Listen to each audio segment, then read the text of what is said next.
Hey everyone, I'm back again. Please support us by subscribing and leaving a like, since we got a strike before. Thank you so much, and enjoy the video. The story begins with a man obsessed with finding someone who had been hiding for a long time. When he finally managed to break into that person's hideout, he wanted to prove that the world had fallen into apocalypse, and that society was no longer civilized. A blonde girl with green eyes tried to justify herself, saying that she was weak and could only rely on the strong, believing she shouldn't be blamed for it. That was when she was struck with full force. 28 weeks after the beginning of the global freeze, humanity was practically buried under ice. A visibly exhausted man walked through a frozen alley. Another man arrived at the place, believing that the area had not yet been explored. Food, fuel, and any other kind of resource had become rare and almost incomprehensible. As he walked, he thought the thick layer of ice was solid enough to step on. But suddenly an earthquake shook the region. That frozen world seemed like God's own warning, showing just how fragile human civilization was. As fragile as thin ice that could break at any moment. A massive crater opened, and the man fell into it, believing that at that rate he would die. With a pickaxe in his hands, he tried only to stay alive. As he dug, he tore through the ice wall until he reached the interior of an old building. For a moment, he felt happiness. If that place hadn't existed beneath the ice, his life would have ended right there. He had survived a great disaster. However, in that frozen world, there was something even more terrifying. Creatures called whiteskins, monsters that hunted humans. Soon the man realized his luck had run out. One of those creatures spotted him and began to chase him. He ran desperately, wanting only to survive and enjoy the small fortune he had found there. He entered the building, but it seemed like the end of the line, as the monster had caught up. Yet fate was on his side. Some icy beams fell from the ceiling, crushing the creature instantly. The man realized that the collapse caused by the vibrations had ironically saved him. Still, the ground began to give way again, and he fell once more, thinking this time he would be buried for good. Miraculously, he survived again, like a cat losing its 9 lives one by one. A strange creature emitting a powerful internal energy watched him from afar. That energy entered his body, making him feel a mysterious force. He tried to understand what had happened and noticed something hanging around his neck. He didn't know what it was, but he knew he had to get out of there as fast as possible. Seeing a chocolate bar on the ground, he picked it up with satisfaction, feeling lucky not to leave empty-handed. After great effort, he managed to climb back to the surface. The city was almost entirely buried under ice, leaving only one possible path home. Day after day, he no longer knew when that nightmare would end. Inside the buildings, things weren't any better. People were starving and facing extreme shortages. No one knew what to do anymore. In that apocalypse, no one could guarantee they would remain on the sane side of survival. As he walked back, he thought about the patrols that roamed the area and tried to get home before they appeared. When he opened the door, he was met by a short-haired blonde girl named Xiaoming. She hugged him tightly, happy to see him back. He only asked her to lock the door properly, but she seemed more interested in showing affection than worrying about the lock. The man then handed her the chocolate bar, saying he had brought it for her. Xiaoming was overjoyed and hugged him again, delighted with the gift, but wanted to know if there was more. He explained that it was the only one he had found and that he had nearly been eaten by a monster to get it. He asked her to eat it with gratitude. Annoyed, she thought it wasn't enough. The man lit a small fire, unsure of what to do. It had been days since he'd found real food. He looked at some seeds he had saved and wondered if he should eat them that day, but hesitated. The crops they had tried to grow weren't ready yet. If they ate the seeds, they might lose their last hope. At this rate, everyone would go mad. He thought that if the monster's meat weren't poisonous, no one would have to starve. At least there was one upside. Their meat made good fuel. In that deadly cold, that was enough to survive. Suddenly, the man realized it was Valentine's Day and couldn't believe he had forgotten. He tried to apologize to Xiaoming, but noticed she was no longer there. The door slammed shut, and he was sure she had gone out. Curious and worried, he went to see what she was doing outside. As soon as he approached, he was struck in the face with an iron bar. The blow made him bleed heavily and fall to the ground, dazed, not understanding why. While he was still lying there, he heard a sarcastic voice wishing him Merry Christmas. In front of him, Xiaoming was embracing another man, showing she was betraying him without remorse. Shocked, the man tried to understand why she had done it, and why she was with Luo Daolong. Xiaoming seemed indignant at his audacity to question her. She was furious that he had brought only one chocolate bar, thinking that was all she deserved. She believed he had lied to her, his own girlfriend, and despised his simplicity. Luo Daolong watched the scene with an ironic smile. He said he pitied the man but needed to give him some advice. The world they lived in was no longer civilized. It was only about survival. He explained that a weak man incapable of providing for his own woman would never be wanted by anyone. In that world, the weak had only two choices: rely on the strong or be devoured by them. He then demanded that the man hand over all the food he had. The man said he hadn't eaten anything, but Luo Daolong seeing his resistance, decided to handle it another way. With a violent blow, he broke the man's leg. After that, he and his men began to beat him mercilessly, leaving his body completely destroyed. They ransacked the entire room and found only a few grains. In the end, Luo Daolong declared that meat was meat, and they wouldn't be picky. The men decided to eat him. Amid the pain and despair, the man swore that if he had another life, he would do everything to survive and take revenge. Suddenly, he woke up in a completely different place. He was uninjured, wearing clean clothes, and when he looked around, he saw that the world was no longer frozen. He soon realized he had gone back in time. The clock showed 28 hours before the global freeze. He was confused but felt only one thing: hatred for Luo Daolong. Outside, protests were still happening in Queens. The New York Police Department had deployed troops to maintain order, while Manhattan's elites enjoyed their parties, and Brooklyn's gangs struck deals in dirty alleys. No one noticed what was about to happen, except him. Walking through the streets, he saw people marveling at a colorful aurora in the sky, unaware that it was the harbinger of the global freeze. He knew he would soon receive a call, and he was right. It was his girlfriend. Seeing her name on the phone filled him with rage. He remembered perfectly what she had done. He didn't want to make the same mistake of being deceived by appearances. He answered the call, heard Xiaoming's sweet voice trying to make small talk and asking for money while enjoying a party. But the man was direct. He said it was all over and that he didn't want to hear her voice ever again. Then he hung up without regret. Now that he had a second chance, he would let her freeze along with the rest of the world. Back in Brooklyn, he started thinking about what needed to be done. He had 28 hours before the freeze and had to prepare. In his previous life, he hadn't done anything right. This time, he would gather as many supplies as possible before the temperature dropped. In just 1 hour, chaos would begin. Besides food and fuel, he knew he needed a weapon to protect himself. As he walked through the streets with a backpack on his shoulders, a few police officers noticed him. It was late at night,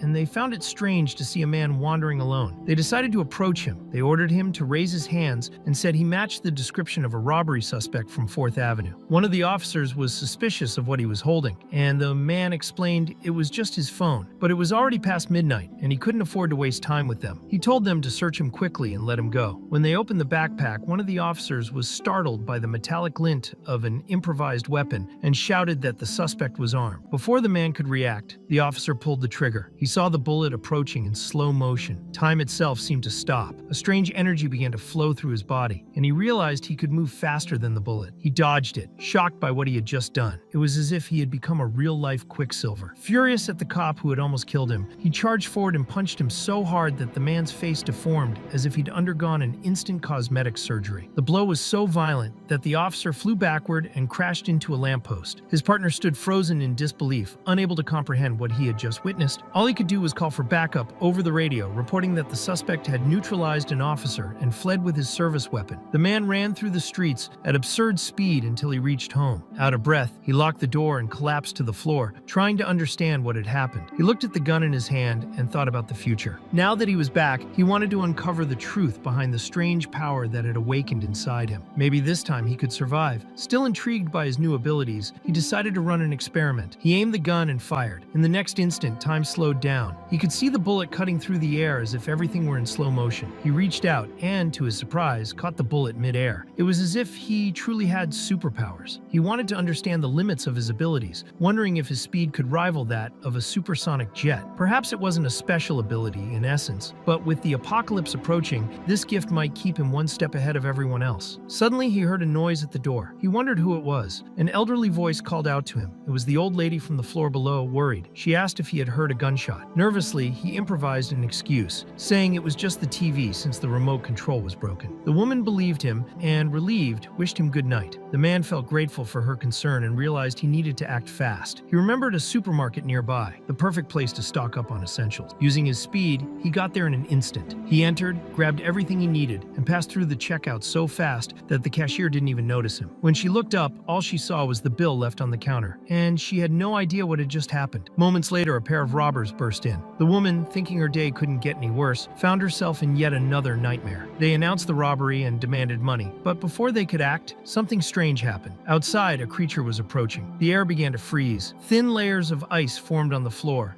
and the robber's breath came out in white clouds. It was a white-skinned monster. They tried to shoot it, but the bullets had no effect. The creature lunged at them, tearing them apart with ease. The terrified cashier, instead of running, began live-streaming the whole thing, shocking the police who watched the footage in disbelief. Moments later, an emergency message appeared on screens and cell phones. The Department of Homeland Security was issuing a warning about a cold wave of unknown origin. All residents were instructed to seal doors and windows and keep warm. The freeze had begun, and it started in Brooklyn. While panic spread among the people, the protagonist was securing his shelter. He wouldn't repeat the same mistakes from his past life. He prepared everything to withstand the coming cold. Meanwhile, Luo Daolong, elsewhere in the city, was torturing a man to extract information. Even though the victim was innocent, he was mutilated. Daolong cut off his fingers and kept them as macabre trophies. Then he ordered the body to be thrown into the boiler. The device exploded shortly afterward. At the same time, the protagonist had finished setting up his shelves for growing and storing supplies. The stockpile would keep him alive for a while, but not long enough. He knew self-sufficiency was the only way to survive. He would create a completely sealed and sustainable room. It had been an hour since the freeze began, and he needed to move faster. That was when there was another knock at his door. Two security guards appeared to check if he had seen the alert. They said the building's heating system had failed, and that they needed to ensure everyone's safety. The man remembered something similar from his previous life. He had tried to fix the heating before, but it had been beyond repair. He wouldn't let it happen again. He raced up the stairs toward the boiler room. When he arrived, he noticed something strange. The place was far too cold, and a blue liquid was seeping across the floor. Before he could react, a white-skinned monster appeared and tore one of the guards apart. The protagonist was shocked. He couldn't understand how such a creature had appeared so soon. The second guard was about to die, but the man activated his speed and pulled him away at the last second. The door was open, and he decided to run for it. However, the monster managed to keep up with him, which sent him into a panic. He realized it was because he was still carrying the old man in his arms. He threw the man through the doorway to save him, and noticed that as he did so, his speed increased dramatically. Even so, something strange happened. When he hurled the man outside, an energy similar to his own flared around him. That made the protagonist wonder if his ability could somehow be transferred. Looking at the wreckage and recalling his past life, he understood that humans stood no chance against those creatures. But now, maybe, he could hunt them instead. He picked up a stone from the floor and hurled it with all his strength. The projectile cut through the air like a cannon shot. He then understood his theory. His ability only worked when there was stored energy in the target, allowing him to accelerate objects, or even himself. The kinetic energy increased exponentially. Even an ordinary rock, when accelerated enough, could have the destructive power of a war weapon. But a new problem emerged. He realized he was bleeding, and his blood was blue. Panic set in. He vomited the same bluish liquid and fainted soon after. When he woke up, he was in a small makeshift infirmary. The old man he had saved had taken care of him. People whispered that the young man must have been poisoned. A doctor was called to examine him. She introduced herself as Joe, an unlicensed physician, and began checking his condition. She said his body temperature was only 10 degrees Celsius, something impossible for a living human being. Yet, he was still breathing. When she examined his blood, she noticed that before centrifugation, it looked normal, but afterward, the blue impurities separated clearly. She found it fascinating. It would still take him some time to understand what was happening, so he decided to observe for a while longer. The young man suddenly woke up. Joe told him to stay lying down, but he tried to get up and ended up slipping. The doctor scolded him, then confronted him with a direct question. She wanted to know if he had superpowers. He pretended to laugh, saying that was absurd, but Joe didn't seem to be joking. She said she had witnessed something similar before during a strange incident. Before he could respond, the young man began vomiting the blue liquid again. Alarmed, he realized that his acceleration no longer worked. At that moment, someone banged loudly on the clinic door. Joe tensed up and ordered him not to move or speak, just to do as she said. She told him to close his eyes and remain still, no matter what he heard next. The person knocking on Dr. Joe's door was none other than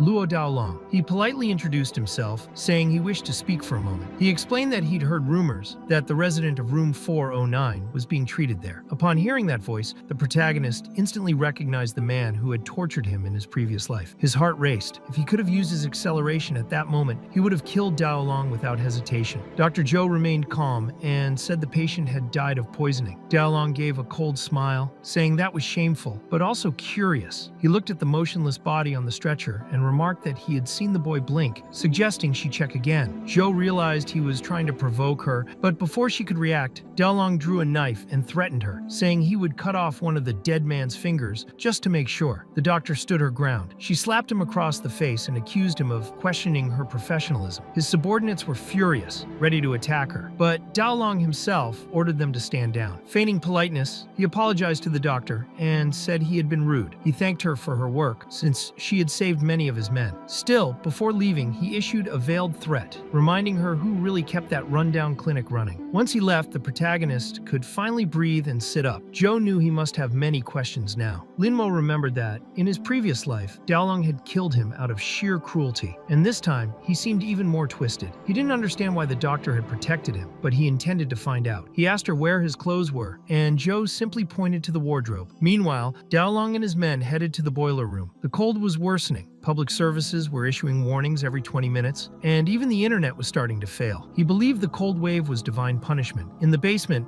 old Chow was tied up. Daolong planned to take control of the building, demanding that everyone hand over their resources in exchange for heat. Chow called him a parasite, accusing him of trying to drive the tenants out and drain what little they had left. Daolong laughed and replied that he was merely making a fair trade. The residents would provide supplies, and he would give them warmth and protection. Chow called him a vampire and spat on the ground. Daolong, unmoved, said Linmo was dead. At that very moment, the protagonist was finishing getting dressed. Still weak, he discovered he had been unconscious for 6 days. During that time, Daolong had seized full control of the heating system, forcing the residents to pay with resources. Many fled, but leaving the building meant freezing to death. Linmo was furious. He swore to destroy that parasite. He asked Dr. Zhou if there was any way to speed up his recovery. She said yes, but with conditions. She explained that, although she wasn't licensed, the clinic needed resources to keep operating. She wanted permission to study him, promising not to endanger his life. Linmo agreed. The doctor revealed that his blood contained a unique substance, one that absorbed and stored heat through radiation, converting it into vital energy. It activated when the body reached extremely low temperatures, keeping him in survival mode. In short, Linmo's body had adapted to endure the freezing cold, but it left him weak and starving. Zhou warned that he would need a lot of energy to recover. Determined, Linmo went out to take care of that. He still had hidden supplies and remembered having collected items from the supermarket. However, Daolong's men had begun going door to door. When Linmo entered his room, he found everything frozen. The heating had been cut off. Searching for anything that could restore his energy, he found a chocolate bar he had kept. It was the same one he had once given Xiaoming in his previous life. As he ate it, he remembered her devouring the treat angrily, and the bitter taste of that memory hit him hard. The sugar reacted intensely in his altered body. His temperature rose and his heart pounded. He needed more energy, but his body couldn't handle it. He collapsed on the floor, exhausted. At that moment, Daolong's men forced the door open. When they saw him, they thought he was dying. But suddenly, Linmo stood up. His skin glowed with a reddish hue, and his eyes reflected a blue light. At the clinic, Dr. Zhou noticed the abnormal surge in his energy. She took notes, worried about the effects of glucose on his altered system. The men shouted, demanding Linmo surrender, but he was consumed by rage and adrenaline. He lunged at them with impossible speed. 3 days earlier, Dr. Zhou had returned to the boiler room to investigate the site where the blue liquid had been found. There, she discovered surveillance cameras and began analyzing the footage to understand what had really happened. Meanwhile, in the present, Daolong gathered the building's residents. Speaking with authority, he said everyone should distribute their supplies rationally, and from now on, they would pay a fee for access to heating. The tenants, unaware that he was now in charge, believed it was an order from old Chow. To prove he was in control, Daolong shut down the system for a few minutes. The freezing air filled the building, and fear silenced everyone. In his room, Linmo felt growing turmoil inside. It was as if two consciousnesses were fighting within him. He wanted to understand whether he truly hated Daolong, and he realized he did, with every fiber of his being. When one of the men approached, Linmo grabbed him so violently that he threw him out the window. The body fell from the 4th floor, and the red energy surrounding Linmo made his skeleton visible beneath his skin. The others were horrified. They couldn't comprehend what kind of being he was. Linmo,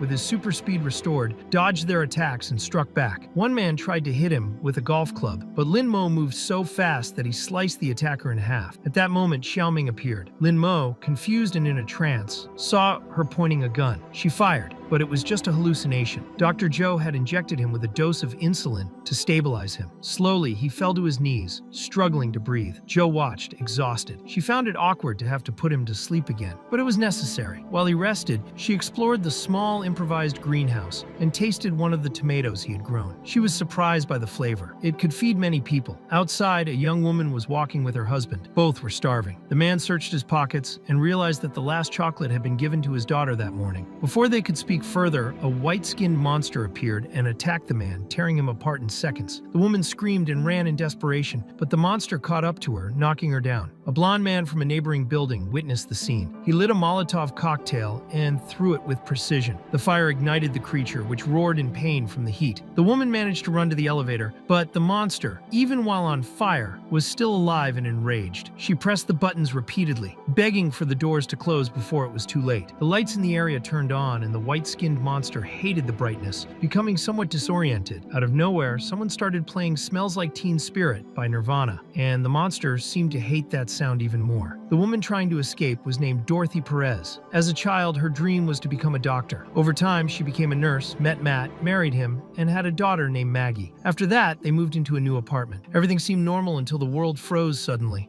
The apartment was invaded by criminals and monsters. After going through so much, Dorothy found it surreal to see a man facing such a creature with nothing but a guitar. It seemed like the most absurd thing in the world, but it worked. The monster was ultimately destroyed solely because of the music. The debris fell on it and crushed it in a strange way. Dorothy cried with relief. The man extended his hand to her, showing that he was okay. She tried to warm herself and looked at the photo of her husband, who had just died. He offered his condolences and said that everyone came from dust and would return to it. So what mattered was taking care of the living. She said her name, and the blonde man introduced himself as Corbin. His story was complicated. He said he came from Seattle to find a friend, but got trapped in the freeze as soon as he arrived. He soon revealed that, in fact, he was Kurt Cobain himself. He showed a photo of a friend wearing a hat and said they had a band together in high school. According to him, this friend lived in room 409. Suddenly, the ground shook, and a legion of white-skinned monsters began approaching the building. Meanwhile, elsewhere, a young man woke up frightened in a clinic. Dr. Joe was preparing to examine him. He realized he was restrained and panicked, but she told him to calm down. It was just a safety measure. He looked at the collar around his neck and wanted to know if that was the safety she mentioned. The doctor explained that the collar was a special tool used to monitor and control his energy. In the past, such collars represented control and slavery, but now they had other functions. Hers could help the body store heat and also reacted to blood sugar. When the level got too high, it would change from blue to red. The young man didn't understand any of it. Joe asked if he remembered what had happened 20 minutes before, but he had no idea. She told him not to worry and that she would help him understand everything, but he felt manipulated. Even so, he wanted to figure out what was happening to him. The doctor pressed a button and his body began receiving glucose. When the level reached 25%, a red energy began to emanate from him. Joe became excited and started recording everything, but forgot to note the effects on the plant nearby. The energy increased so much that the young man asked if she really had the courage to tamper with it. Suddenly, he began to see things. Someone identical to him was standing there, like a living reflection. This other self asked if he could see him. The young man tried to alert the doctor, but she did not react. The other explained that she could not hear because it was happening solely inside his mind. The protagonist wanted to know if the other was responsible for everything, but he replied no, they had done it together. Then he removed his hood, and the protagonist was shocked to see that he had 4 blue eyes, identical to those of the energy creature he had seen earlier. The other explained that the protagonist's power and ability to revive existed because of him. Suddenly, the creature completely changed form and became a girl. She smiled and said that they would probably get along well. Meanwhile, the National Security and Logistics Bureau, a division of the Department of Homeland Security, was still operational, even as the rest of the government was at a standstill. Guoqin's office maintained medical, administrative, and military sectors, serving as one of the last remaining bases of the civilized world. 2 girls worked there. One,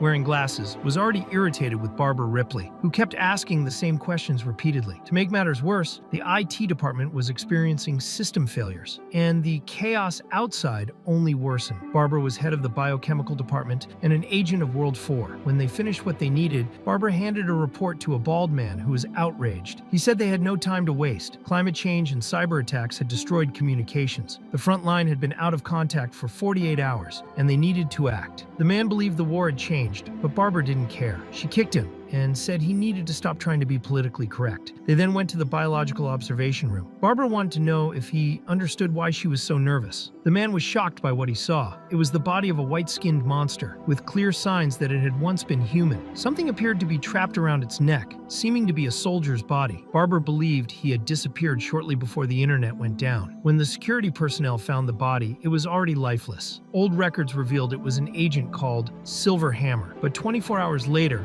the corpse began transforming into that creature. The team still had CIA data showing that similar monsters had been seen before the freeze. Images showed an attack in a supermarket, where these creatures appeared for the first time. They were nicknamed Empty Shells, and among them was a mysterious man temporarily called Number Zero. Meanwhile, Linmo tried to make sense of what he saw. A being that resembled an insect had just turned into a woman in front of him. She seemed to know that humans get shy around someone of the opposite sex. Linmo thought he was dreaming, but the being said no, they were the same. The creature explained that Linmo could only see her because the doctor had injected enough glucose to activate his consciousness. Everything he saw was a projection within his own mind. Linmo remembered that the doctor said the substance inside him was an alien and wanted to know if the other state meant he was activated. The creature replied that the power came from his blood, and that was what made him strong. Even so, Linmo did not understand why she needed to be inside his body. The being found it amusing and called him a curious baby. Unlike humans, the parasite did not belong to that dimension. Its species needed to lodge inside beings from other dimensions to understand what a dimension was and how it worked. They had no names and could not be defined by anything fixed. Time, as humans understood it, made no sense to them, because for these creatures, time was not linear. From birth, they passed through various dimensions, and this ability was also a prison. Alone, they could not interfere with the matter of any world. They could only exist as parasites and intelligent beings from other dimensions, using their bodies to cross dimensional boundaries. The parasite found it funny how humans would struggle to understand all of this. It said its race also desired names, castles, and time, but could not even interfere with the surrounding world, preventing them from even proving their existence. The protagonist found all that philosophical explanation hard to understand and began to feel pity for the parasite, thinking it lonely. The parasite laughed, finding it amusing that someone would pity it, and said that, in the end, they were even. He believed that choosing humans as hosts had been a good decision, but soon he delivered bad news. He said that since he had been hiding inside Linmo's body, the young man had become an empty shell. While the two were talking, a horde of white-skinned creatures was already preparing to attack, drawn by the smell of blood and flesh. Linmo wanted to understand what that meant, but the parasite only replied that he would find out at the right time, and that he should remember to seek him out if he needed help. At that moment, time returned to normal. People were screaming and fleeing from the buildings as the white-skinned creatures attacked from all sides. It was a true war between monsters and humans, but the humans couldn't fight back. Amid the chaos, a group of white-skinned creatures invaded the heating room, where some of Luo Daolong's subordinates and old Chow were trapped. He saw the creatures attacking and killing the two young men beside him, sucking the blood from their bodies. Chow realized they hadn't noticed his presence yet, so he broke his own finger to try to free himself. He attempted to run to the security room, where there was an armory, but one of the white-skinned creatures noticed him. Meanwhile, Dr. Zhou was analyzing the lab plants and suspected they were reacting to Linmo's energy, growing faster because of him. The protagonist was still weakened and wanted to be freed, but Zhou said she had already collected all the necessary data. Before they could argue,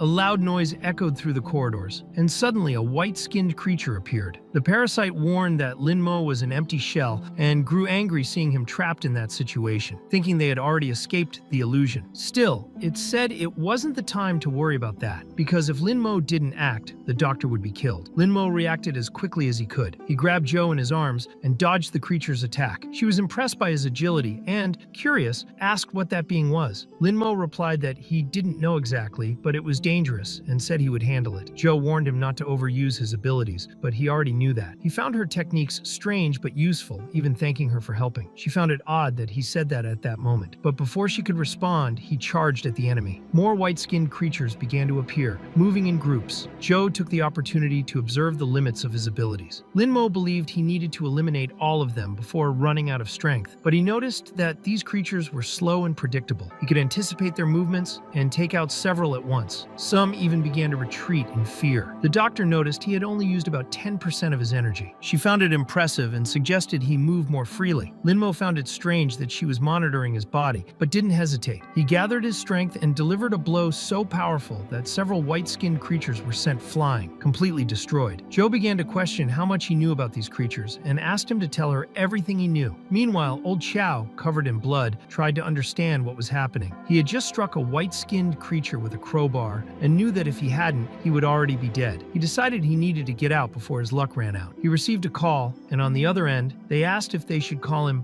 Mr. Machete. Afterward, Linmo told the doctor everything he knew, and she realized it was very similar to what she had suspected. When they finished, she only asked for help to close the zipper of her suit, as she was wearing different clothing. She explained that the outfit was a prototype for protection against toxins and infections, and that it needed to be tested now. Joe believed that after the white-skinned creatures invaded the heating sector, they had probably destroyed everything, and the temperature was dropping rapidly. At that moment, a child appeared and pointed the way they should go. Climbing the stairs, they found several people with food and supplies. The place was dangerous, and the little girl showed Chow's body lying on the ground. Suddenly he moved, frightening everyone. He said he was still alive and wanted to have a drink with Lin Mo. The girl asked if Joe was really a doctor and found her suit strange. She asked if she could help the old man, and Joe replied that she would make an exception and treat him for free. She asked what had happened, and Chow explained that he tried to reach the security room, but the place was overrun by monsters. He tried to escape via the fire escape, but was pursued. During the escape,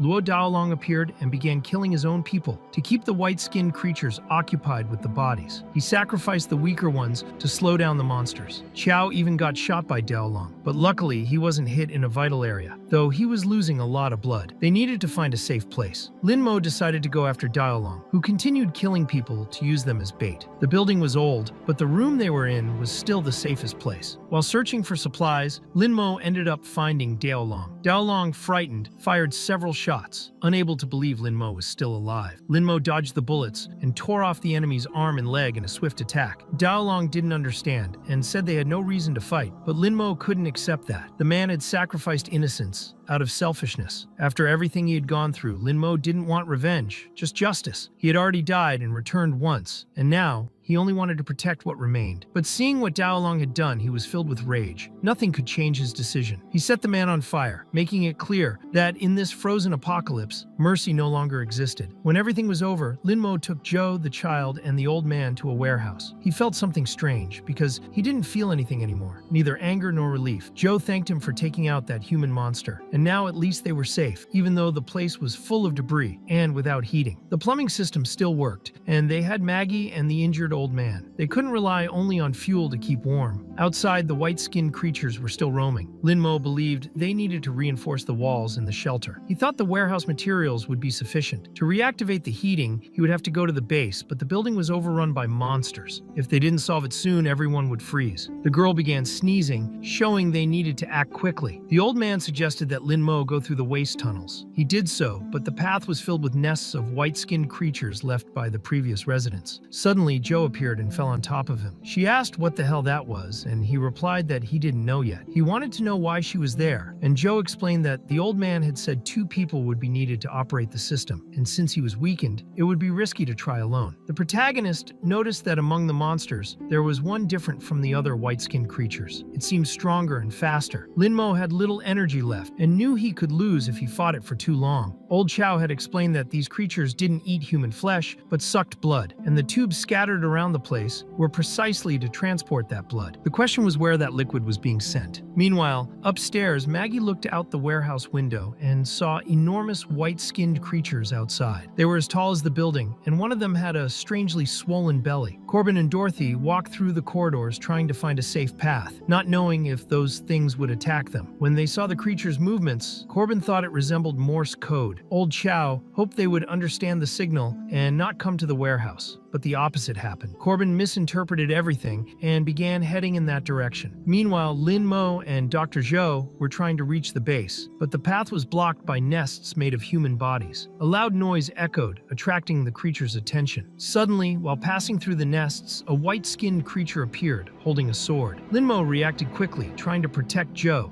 but he was struck in the back. The pain was intense. He realized that this enemy was different, much faster and more aggressive. The creature seemed focused on the doctor. Lin Mo defended her again, taking another cut, and began to become overwhelmed. If this continued, he would die along with her. The parasite inside his body insisted that he should flee, saying that the instinct to survive was natural in any living creature. But Lin Mo refused. To him, fleeing would be the same as acting like Luo Daolong, sacrificing others to survive. He believed that losing one's humanity was worse than dying. He told the parasite that it should also feel this, the pain and trembling in the heart when someone dies. This pain was humanity's lament, proof of being alive. With that in mind, Lin Mo decided to fight to the end. Suddenly, his body began to change. His skin darkened, his muscles hardened, and he assumed a form identical to the enemy creature. Now the two were fighting on equal terms. Zhou watched in surprise. She noticed that the layer of biomass covering Lin Mo seemed to generate energy on its own and transmitted it to his body, creating an almost infinite flow. She wanted to understand the true nature of this power. Even with the advantage, Lin Mo still wasn't fast enough. The parasite observed everything with curiosity, fascinated by what he had said and done. It felt that it had chosen the right host. The battle continued intensely until the white-skinned creature charged at the doctor. Lin Mo reacted with all the remaining force and sliced the monster in half with an enhanced version of his own strike. He urged Zhou to get up, saying there was still work to do. They managed to restart the heating system, and warmth began to return. In the warehouse, Maggie asked when her mother would return. Everyone heard a noise coming from the pipes. Xiao thought it could be a white-skinned creature inside the tubes. Soon after, Zhou and Lin Mo returned. Xiao commented on the strange sound and warned that something was moving inside. Lin Mo asked everyone to stay calm, saying the pipes were old. Suddenly, a loud noise echoed, and a section of the piping collapsed. Dorothy and Corbin fell from it. Maggie ran to her mother, explaining what had happened. Corbin looked at Lin Mo and called him a rotten brat, trying to hug him forcibly, but the protagonist retaliated with a punch, not knowing who he was. Corbin insisted that they had been friends since Aberdeen, but Lin Mo didn't remember any of it. He began to wonder if, after being reborn, the future had changed. Corbin continued talking about things the protagonist couldn't understand, mentioning butterfly effects and changes in the timelines. Lin Mo tried to confirm with the parasite, but strangely it didn't respond. Zhou intervened, asking them to behave, reminding them there was still much work to do. She explained that they had solved the heating problem, but the situation was worse than it appeared. The white-skinned creatures they were seeing now were probably the offspring of a larger creature, the mother, the same one Maggie had seen outside. The blood transported by the pipes likely fed these offspring. If the nest was completed, everyone would die. The problem was that to activate the black armor, Lin Mo needed to burn a lot of calories, and he was almost out of energy. He was the only one capable of fighting the creatures, so the situation was critical. Determined, he grabbed some spare stones and old Chow's crowbar. Using his speed, he began constructing an improvised hydroponic tank. His plan was simple: create a way to cultivate food and keep everyone alive, but the tanks wouldn't produce anything magically. He would need to obtain the necessary resources. While assessing the area, he noticed something strange. All the bodies had disappeared, leaving not even a trace of blood. He began to suspect that something was collecting the corpses. If he wanted to destroy the source of the white-skinned creatures using the black armor, he first needed to solve the calorie and food problem. He went out in search of resources, but Corbin followed him unnoticed. When Lin Mo realized, he was startled to see him there. Corbin spoke non-stop, which irritated the protagonist. Suddenly, they came face to face with a white-skinned creature. While confronting it, flashes from Corbin's past began to appear. He was a lonely boy who had once tried to talk to a rat while hiding under a bridge on a rainy night. He had been kicked out of his home and constantly ran from his father. Another boy appeared and found him there, saying he knew where he was hiding and asking how many times he had been beaten. He told him he needed to stop hiding in such places and live more boldly, with style. At that moment, Lin Mo grabbed Corbin by the collar and ran, fleeing from the white-skinned creature pursuing them. Corbin, annoyed, didn't like this escape. The blood nest had already spread up to the 4th floor, and Lin Mo needed to run back to get the seeds he had left in the room. Suddenly, the wall beside them exploded, and a giant white-skinned creature burst through the concrete, trying to crush Lin Mo. The blow nearly hit him directly, but Corbin reacted quickly. He grabbed a Molotov cocktail and threw it at the monster, making it release the protagonist. The problem was that the nest began to pull Corbin in, dragging him into the red mass. He thought this would be his end, but in an instant, everything around him changed. He appeared in an unknown place, with a white-skinned creature in front of him, an almost human creature still alive. Before he could understand, hand, the environment changed again. He was under the same bridge from the past. Corbin saw a younger version of himself holding his own hand, trying to understand if it was a dream or a memory. While seeing himself as a child, he was pulled back into reality, completely enveloped by the blood nest. He wondered if all of this had been just a dream, but there was no time to think about it. The giant white-skinned monster was ahead. Fire didn't seem to scare it. Before Corbin could throw another bottle, Lin Mo asked him to wait. The white-skinned creatures were affected by flames, but this one seemed to absorb heat and regenerate quickly. Corbin, unlike Lin Mo, thought that was exactly why they needed to burn it until it couldn't heal and threw the Molotov. Flames spread around the giant. Lin Mo tried to activate the black armor and failed. He didn't have enough calories. Then he remembered what Joe had said about the blue state. He could absorb heat from the environment. He drew energy from what the giant released, filled his own reservoir, and finally assumed the black form. Corbin didn't understand anything. Lin Mo only warned that he was no longer the same person as before. Corbin thought that was great. Lin Mo realized he didn't understand and preferred not to argue. The giant was coming. Luckily, Corbin had a stock of Molotovs. Instead of fleeing, Lin Mo charged forward. Direct methods wouldn't work because the regeneration was fast. He opened space with precise strikes and gave the signal. Corbin threw several Molotovs. The white-skinned creature's fat was flammable. A deep enough wound was enough to keep the fire burning. Lin Mo absorbed part of the heat from the flames and melted fat, then advanced and struck the giant's head with a punch so strong it sounded like a sonic explosion. The body was completely broken. The victory came from the combination of flames and absorption. He acknowledged that Corbin had been crucial. He took the blonde boy to his apartment and explained the situation. Corbin kept talking non-stop, which irritated Lin Mo. The necklace emitted a signal, catching their attention. Corbin wanted to know where he had bought that thing. Lin Mo discovered that the necklace also functioned as a communicator. Joe appeared over the radio with good news. They had found old equipment in the warehouse, including the transmitter she used. There were also useful items for agriculture. Joe made a personal request. Lin Mo went to her clinic, a place he had sworn not to return to so soon. He found what she wanted, but found it suspicious. The label said,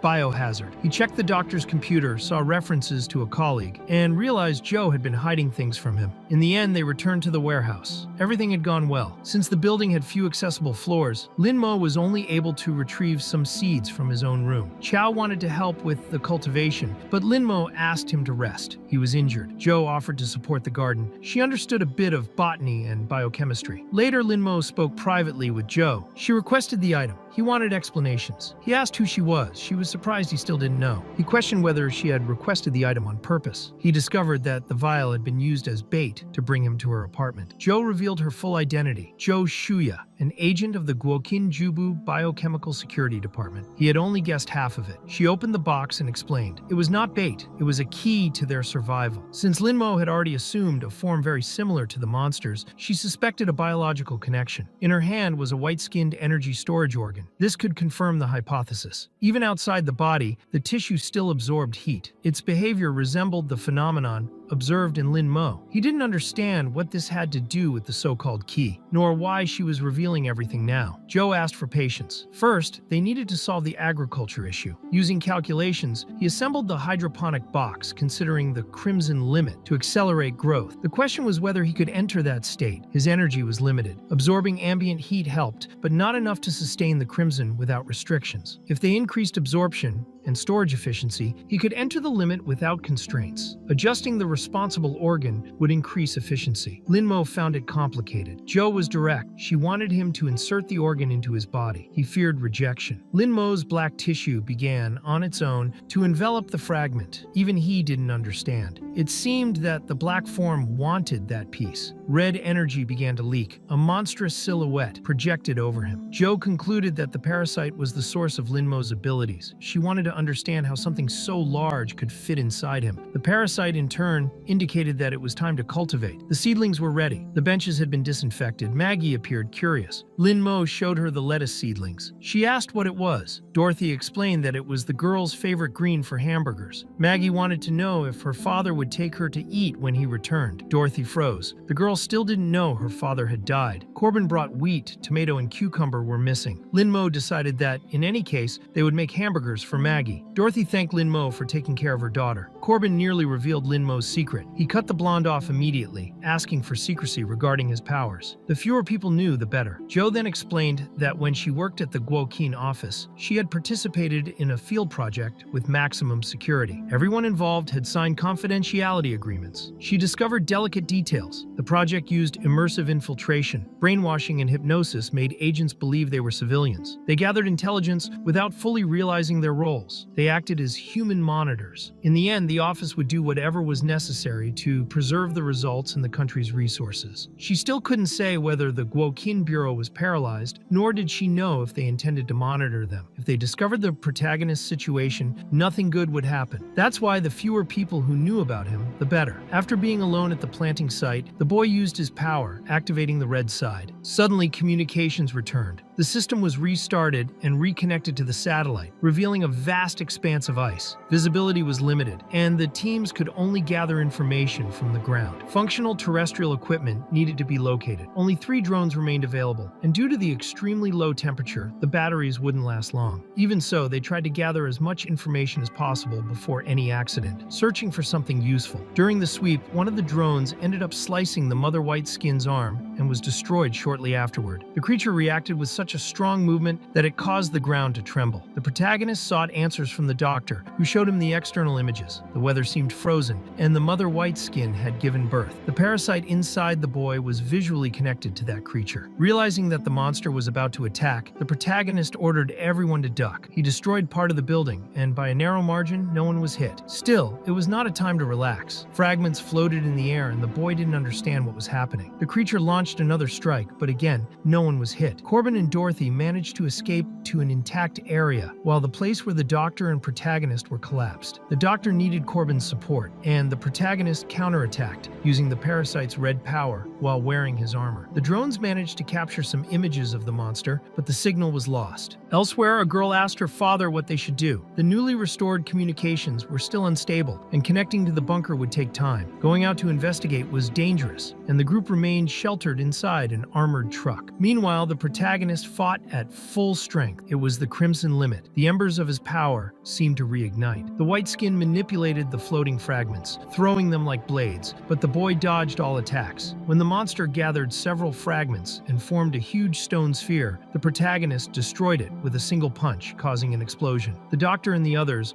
watched the scene, trying to understand what that red energy was. Old Chow believed it might be some kind of angel, because in the end, that being was defeating the monster. The protagonist thought he might be going too far, but the parasite said that with this power, he could control it better. Noticing Lin Mo's expression, the parasite realized that he had many questions. After being fed with the core by the insane woman, the parasite felt revitalized and ready to explain everything. It revealed that the term white skin came from empty skin, a body without soul or consciousness, driven only by the obsession of its past life, much like the protagonist himself. Time for the parasite was not continuous. At the moment of death, it would leave that timeline and enter another, taking only a portion of its consciousness with it. The self left behind would transform into an empty shell, continuing to act by instinct and fragmented memory. Suddenly, everything made sense to the boy. He was in a parallel universe, and this was not a rebirth, but a transmigration between worlds. As the white skin began to regenerate and rise again elsewhere, Barbara and her companion explored the remains of the agent transformed into a monster. Inside a compartment, they found a head, precisely the one missing from the creature Lin Mo had faced. The protagonist suspected that the monster could not die. The parasite confirmed that this was a special being and that the boy should ask it directly, but there was no time for that. The creature moved with terrifying speed and manipulated gravity, sucking in the protagonist and draining his vital heat. Seeing Lin Mo in a deplorable state, the parasite decided to act on its own. It left the boy's body, explaining that it could not just watch while its host was destroyed. The second core allowed it to create an independent body. Angered by the energy theft, the parasite attacked the creature, but the white skin blocked it perfectly. The monster prepared another gravitational strike. Aware of the danger, the parasite extracted part of Lin Mo's energy and strengthened itself enough to break the ground with a single motion. It wielded a sword and launched into the confrontation. The white skin responded with a colossal explosion, generating a wave of destruction. At a distance, a woman watched everything through binoculars. She saw that the battlefield was not far away. The parasite wanted Lin Mo to witness it up close, saying that this was the true power of the Black King. His previous fighting style had been a waste. The protagonist was surprised to realize that he possessed previously unknown combat functions. The white skin began producing weapons from its own body. A man observing the events found this interesting, as he had not expected the confrontation to force the appearance of 13 and the Holy Mother. A yellow light emanated emanated from his eyes. He had planned to use the chaos to create an empty body and locate the National Intelligence Bunker. But this unexpected outcome surprised him. Irina beside him believed they should intervene, but the man said that would ruin everything. As a member of the Prophet Society, she still needed to learn patience, as the intelligence network would continue to function even during the apocalypse. He was known as Father Cross. Then, a purple-haired woman appeared, saying the priest was being too serious. Although Irina was young, she needed guidance. This woman was Han Jin-yu, and, like the other two, she had a peculiar glow in her eyes. The priest suggested they observe the unfolding events from afar, as what was happening was only the beginning. The white skin unleashed another gravitational wave, but the parasite advanced without hesitation. Lin Mo tried to stop it, but was hit by the impact. Still, he managed to block the attack with his sword. The headless white skin was extremely difficult to face. When it nearly struck the parasite, the protagonist intervened and saved it, making it clear that, no matter how fast the enemy was, it was no longer faster than him. The parasite realized that this ability was not something a normal empty body could use. For the priest, the creature was not exactly an empty body, but something with an incongruent soul. It was the same feeling he had when he first saw 13. According to his description, that holy child was both an empty body and an incarnated spirit, separating flesh and essence. Dr. Joe had already noticed that this headless white skin was an incomplete fusion, half human and half empty. In this situation, she did not want the experiments to disappoint her and asked the protagonist not to rush, reflecting carefully before acting. Lin Mo analyzed the creature's movements and noticed that when it used gravity power, its skin turned white, and when it used repulsive force, it took on a bronze hue. With this, he understood part of how its abilities worked. He then informed the parasite that they would increase firepower, and the parasite agreed. The two exchanged energy and advanced. The parasite attacked first, moving toward 13, who was extremely fast. The protagonist then channeled the parasite's power, causing a massive explosion and sending 13 flying through the air. Before the creature could react, the parasite appeared behind it. The enemy's left side released repulsive force, so when facing an attack from that side, it used it as defense. Lin Mo realized that the control of the opponent's movements and attack direction depended on this. Taking advantage of the opening, he advanced from the right side, knowing that the creature would try to use gravity to defend, but this power could not be used as a barrier. Thus, it was forced to change trajectory, just as the boy expected. That body acted like a magnet, with magnetic field lines visible only to someone who mastered energy. Lin Mo used these lines as acceleration clues, transforming them into momentum for the attack. The accumulated kinetic energy exploded at the exact moment, and the strike hit 13 from behind. As his sword pierced the enemy's body, the parasite advanced from the front, completing the attack. At a distance, Father Cross prayed, asking the Lord to bless the chosen holy child, invoking the so-called golden pilgrimage. At that moment, Irina was teleported to the battlefield. She appeared before the parasite inhabiting Lin Mo's body. The parasite found it interesting, but before it could attack, she blocked the strike with full force. The protagonist was surprised by the girl, who destroyed 13 with a single blow. Still, the parasite tried to attack her from behind, but Irina was faster and blocked it easily. Lin Mo restrained the parasite, while Irina held 13's core in her hands. She informed the team that the target was safe and requested that the two be extracted from the area. The event left the protagonist confused. He believed the girl was trying to save the white skin, but did not understand why a human would do that. Shortly afterward, Irina reappeared in Han Jin-yu's arms. The priest realized that they had managed to preserve 13, but it would take some time to incubate a new body. The president of the Prophet Society had already ordered everyone to be cautious. If it weren't for these orders, the priest would have wanted to speak personally with the parasite and Lin Mo. Meanwhile, the protagonist group watched everything from the upper floor. The doctor believed they were safe until old Xiao noticed that Lin Mo had disappeared and concluded that he had probably fallen. Shortly afterward, the boy appeared suddenly, pretending to be natural and dodging questions, saying that the 6th floor urgently needed an elevator. He claimed he had indeed fallen but survived, suffering only a minor impact to the head. The doctor wanted to examine him, but he insisted he was fine. Even thinking he was pretending, she agreed that he should at least act convincingly. Although everyone was alive, the impact had damaged the external pipes, and the heating system failed, bringing everything back to square one. The protagonist tried to stay optimistic. He said there was hope because, upon climbing, he noticed that the blood nest had disappeared. This meant they could descend to the lower floors. He believed they might be the only survivors in the building, but this was not the time to lament. He planned to use the lower floors as shelter against the wind and rain and prepared to lead everyone there. Meanwhile, a young man approached the armored truck where Sergeant Rhodes, Captain Branco, and Corporal Lee were stationed. He introduced himself as Z-An White, a special agent from the National Intelligence Field Department. He carried direct orders from the bunker. They were to capture a man known as Zero, Linmo himself. Ignoring the hunt, Linmo convinced his group to take the opportunity to move, as the heating system had broken. On the lower floors, it was still working. Dr. Zhou, however, argued that this was not enough, as they were not facing just the cold. They also needed defenses. The protagonist asked old Xiao if the security room contained any domestic defense weapons. Additionally, there were roadblocks and barbed wire. If used correctly, they could reinforce the entire building. The old man doubted that human weapons could work against those creatures, but Corbin revealed something curious. He had discovered by chance that when a melody was played, the monsters stopped moving. The protagonist and the old man found it unlikely, but still decided to prepare. Linmo and Corbin went down first to check the conditions of the location. Alone, the protagonist decided to tell the truth. He told Corbin that the man before him was no longer the real Linmo, but someone who had already died. He explained that the original Linmo had disappeared in another timeline, and now a ghost occupied that body. The real owner no longer existed. Even knowing it would be hard to believe, he said he was telling him this because, being a guest in his best friend's body, Corbin deserved to know the whole truth. The days were becoming increasingly difficult, and he no longer wanted to hide the truth from the young man. Corbin believed they would meet again, and when they did, they exchanged a handshake as if they had known each other for a long time. Meanwhile, the armored truck approached the building. Z-An White explained that he had requested their support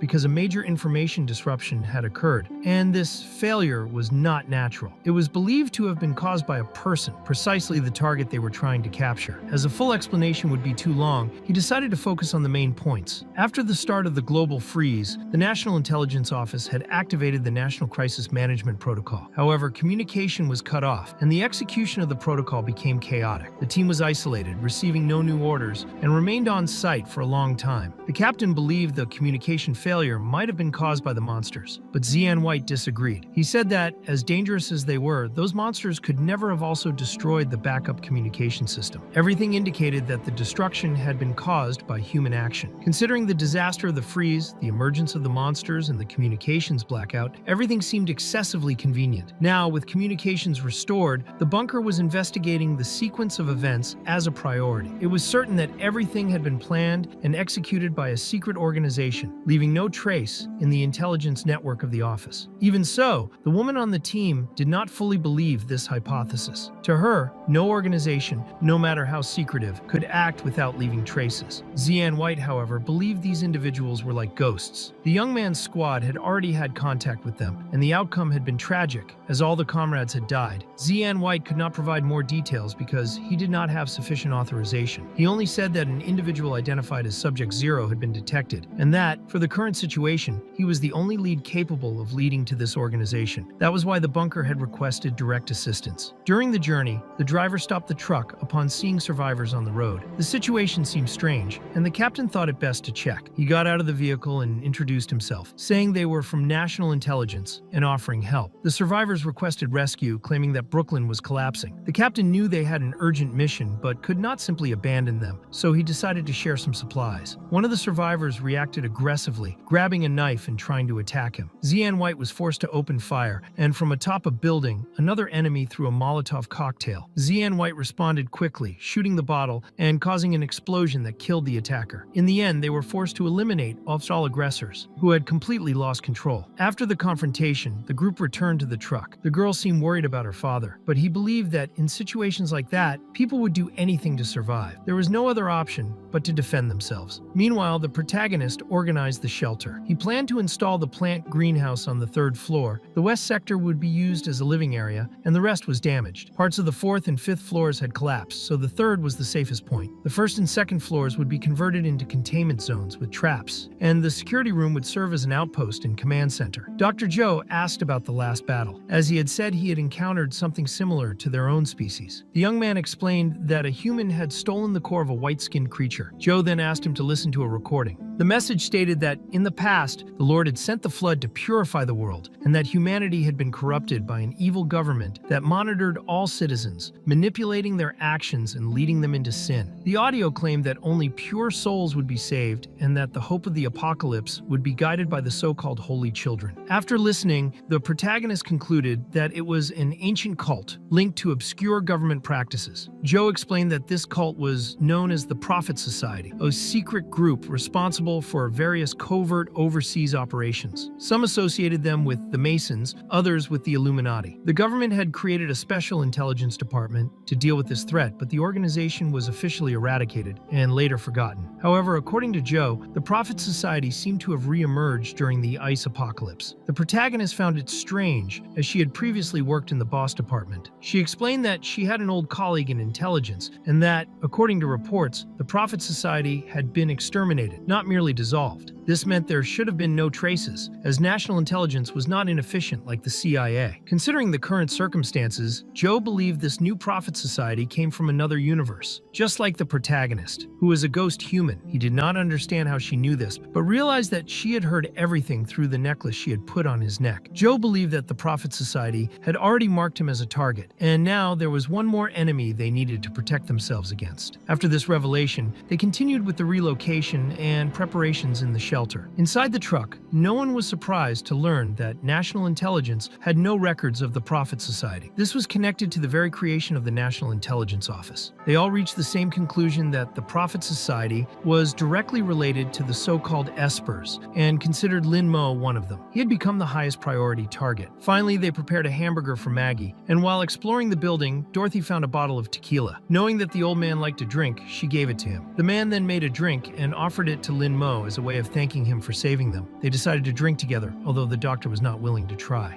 Corbin was supposed to be on watch, but had fallen asleep during surveillance. Dorothy decided to replace him so he could rest. Meanwhile, Zian White checked communications with Alpha headquarters. The system was functioning normally, and they were already able to monitor the protagonist, believing that he no longer posed as much danger as before. After some adjustments, the operation began. While talking, everyone discovered that the old man had a family, but had not seen his daughter for about 20 years. Since the start of the freeze, he had wondered whether she was still alive. The doctor warned him not to drink so much, as he was injured. Soon, they realized he was already drunk, and Lin Mo watched the scene silently. If they weren't in the middle of the ice apocalypse, perhaps they could have been like a family. Suddenly, the power was completely cut. Lin Mo believed the generator had failed, but the doctor noticed something unusual. The old man stood up, saying that the long-awaited moment had arrived. He took his blade, leaving Lin Mo confused, while the National Intelligence team realized that all channels were blocked, just as they had feared. They found an open maintenance tunnel and decided to enter. Upon reaching the third floor, the woman monitoring the truck requested a visual update. The team divided tasks according to the plan: locate the target and control the situation. There were only 3 of them, so they needed to rely on each other in cases of emergency. Lin Mo asked about the current status, but the doctor could not provide an answer. Soon, Corbin appeared with news that there were armed men inside the building. They did not seem friendly. Shortly after, the old man appeared wearing a tactical vest. These men claimed to be members of national intelligence sent to assist, but something seemed off. The old man found their behavior strange, so human and artificial at the same time. He wore a mask on his face, which the woman in the truck recognized. She had seen that accessory before in intranet records. The man was not an ordinary civilian. He was known for having almost single-handedly eliminated all the traffickers in the Northern Sanctuary, a person so dangerous that even the FBI could not control him. He was considered a true tough guy and, ultimately, was part of national intelligence. Filled with rage, he attacked the captain, ripping off his fingers, and killed another agent who tried to shoot him. Zian White, on the other side, observed the situation. The protagonist was there to face him, and the agent officially introduced himself as a member of national intelligence, stating that he was there to capture him. Lin Mo found it interesting that he cared more about capturing him than about the chaos of the ice outside. He believed their duty should have been to maintain order after the collapse. As the agent approached, he became increasingly determined to shoot, but Lin Mo provoked him to see if he would really be able to defeat him. The shot was fired, and Lin Mo moved at super speed. The agent realized realized something was wrong because even aiming at the head, he could not hit him. He trusted his intuition, which had always been accurate. He claimed he could predict his opponent's attacks just by observing his movements, as if he could anticipate the trajectory of the strike. Linmo tried to understand what kind of being he was facing. The agent's eyes began to glow, and it became clear that he was not just human. Behind him, a creature appeared, revealing that, like the protagonist, he also possessed a hybrid and mysterious nature. Suddenly, inside the truck, the pink-haired girl realized she could no longer monitor the situation. She understood she had completely lost contact with everyone. One of the men, still fighting beside the captain, shouted that they needed backup, but the old man struck him from behind, taking both of them down at once. Before the old man could finish them off, the protagonist appeared, flying through and breaking down the walls. He blamed himself for being careless and taking too long. When he looked at the masked man, he suspected it was the old man because of the strong smell of alcohol. He also wondered who the other two were, but decided the masked one had to be dealt with first. As he prepared to move, an empty body appeared. The other agents reported that they had already made contact with it. The agent named Zeon White told them to wait, since the true target was the protagonist. A fierce battle seemed inevitable. He apologized to the old man and activated his black armor. When he saw the protagonist with his own eyes, he was shocked. The intense fight began. During the clash, Linmo realized it wasn't the best place to fight and blocked an attack with his sonic barrier, which surprised the agent. The enemy was using energy shields, and the protagonist understood it would be difficult to land a hit. That man combined offense and defense perfectly, making things much harder, but Linmo knew he couldn't jump to conclusions too early. Remembering that the leader had to be captured first, the agent tried to convince Linmo to give up, saying all his efforts were useless. Still, the protagonist relied on his speed, his greatest advantage, and decided to keep pushing. The agent claimed his intuition allowed him to predict the trajectory of the attacks, but was caught off guard when Linmo created multiple attack paths with his speed. Linmo believed that as long as he was fast enough, he could always find an opening. At that moment, the agent showed he wasn't the only one with a speed advantage. He counterattacked suddenly. Despite his large build, the creature was just as fast as Linmo. The blow nearly hit him. The protagonist rolled across the ground, gathering fragments, while the agent tried to fire his rifle, but Linmo had already moved away. He revealed that he hadn't been running away at all. He'd been preparing his weapon. With a spear in hand, he launched the second round of combat. The agent noticed Linmo was evolving in real time. If this kept up, things would only get harder. The protagonist absorbed the energy of the monster that had attacked him and turned it into his own power. Combining the red energy with his own abilities, he unleashed a powerful explosion that instantly took the monster down. The agent was stunned, trying to understand how that was even possible. Not wanting to see his monster hurt, the agent decided to retreat. Seeing him leave, the protagonist began to taunt him, saying that without his intuition, he was nothing. Suddenly, Corbin appeared and began playing his guitar. The sound affected the parasite inside the agent, who screamed in agony. The parasite burst out of the man's body and he collapsed immediately afterward. It was then that they discovered he had been an undercover agent as well. 30 minutes earlier, he had seen everyone storming the site. When they arrived, they woke the blonde man, who explained that firepower alone wouldn't be enough to capture the protagonist, but he had a plan. After all, he had his guitar. The doctor had already figured everything out, having noticed marks from the National Intelligence Cabinet. At that moment, he pointed his gun at her. He knew who she was, the head of the Anti-Bioterrorism Task Force under the Department of Security.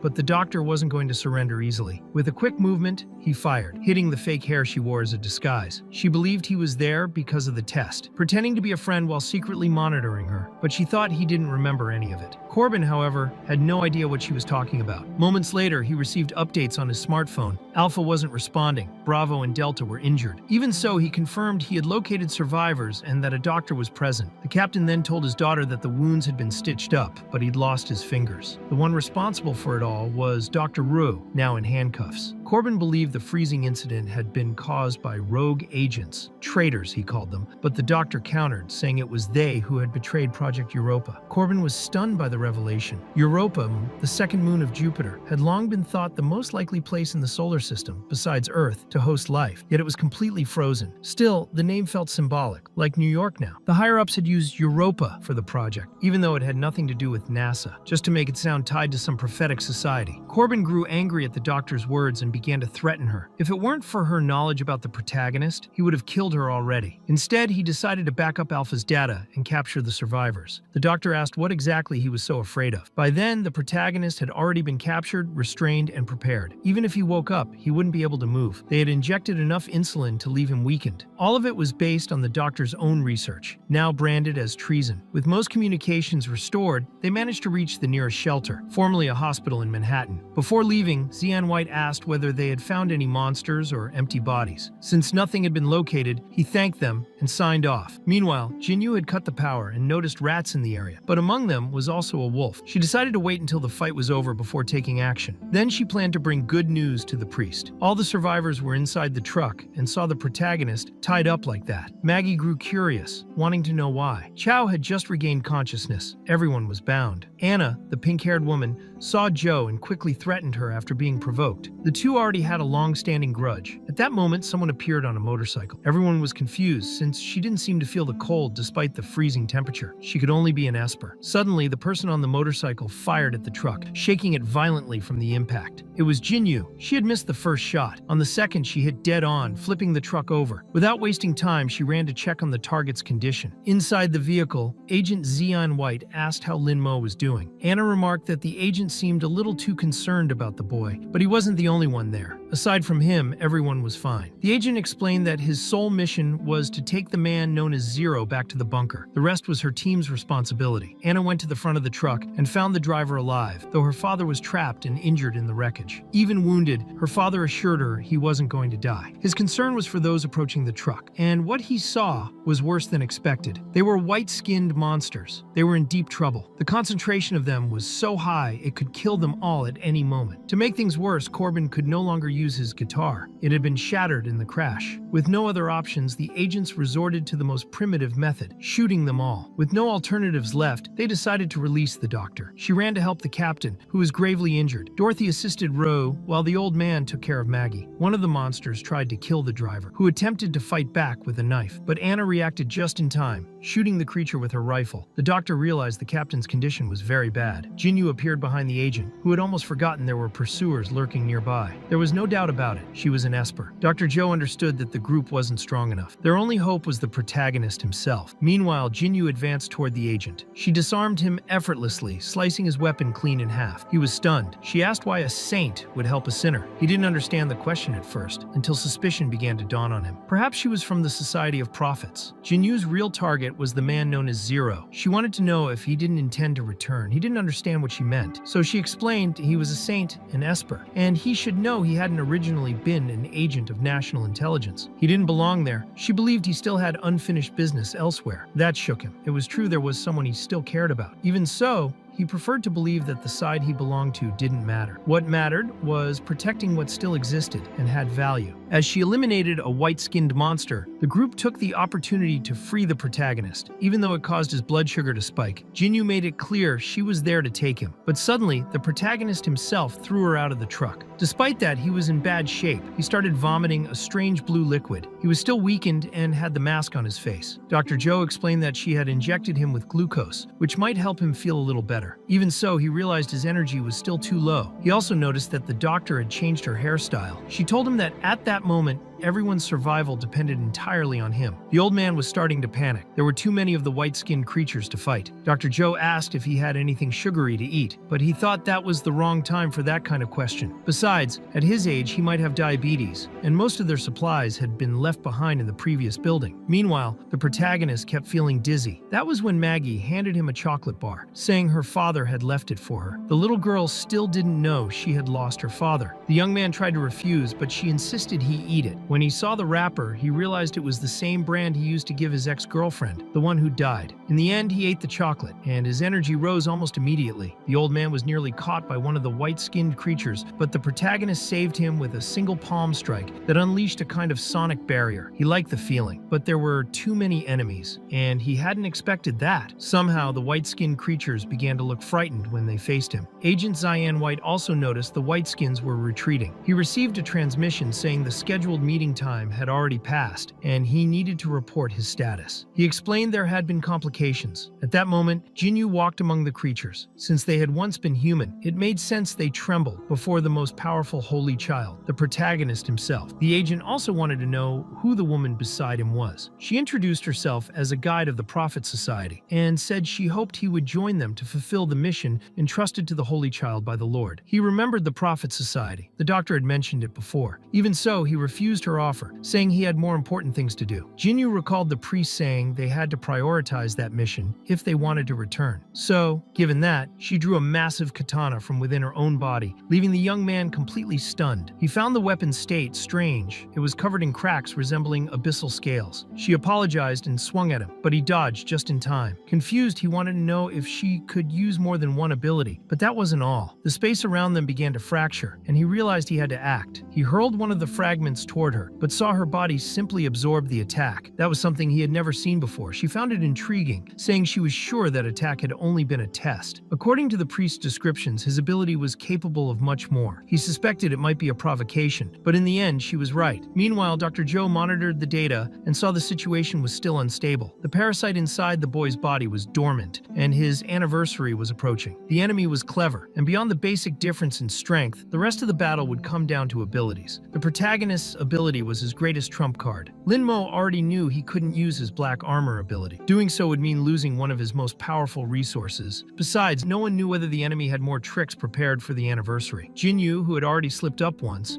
knew she had to be more careful. She made an unexpected move that took the protagonist completely by surprise. He managed to dodge the strike and thought his only option was to try to subdue her. Even after landing a hit, his arm ended up inside her body. That was when he realized her power was related to space itself. Jinyu seemed eager to see how far he could go. Since they were so close, he couldn't use his sonic barrier. Soon after, she channeled energy into his arm, which began to crack. The priest watching everything told her to stop. He said it was better to end things there and capture the protagonist another time. Jinyu agreed and said that next time they met, she hoped he would be ready to learn the Lord's teachings. An explosion rocked the area, and after seeing her retreat, the young man found the whole situation deeply unsettling. Dr. Joe was just as curious. He said they were probably safe for now. A helicopter soon arrived, sent by the team agent Zian White had called for. The rescue team evacuated everyone. Their leader himself came to the scene, and Zion saluted him. A bald man from the Department of Security appeared as well. His name was Corbina. Agent Barbara Ripley was with him, and she found the whole situation rather unexpected. When she saw Dr. Joe, she realized how serious things were. Corbina explained that he and Barbara were there because they needed the protagonist to uncover the truth behind the freezing incident. Linmo wanted to know what that had to do with him. Dr. Joe warned him not to trust the bald man. He only wanted to continue Project Europa. Barbara found that strange, since she had never heard of such a project. She demanded an explanation directly from Corbina, who was surprised that she even knew about it. In the end, Joe was right. Corbina admitted he hadn't executed the doctor yet, only because of her past contributions to the country. But now, things would change. Before the doctor could be killed, the protagonist stepped in front of her to protect her. Corbina was shocked to see the young man stop the bullet. Barbara was furious and demanded to know whether what Joe had said, that the freezing incident was tied to Project Europa,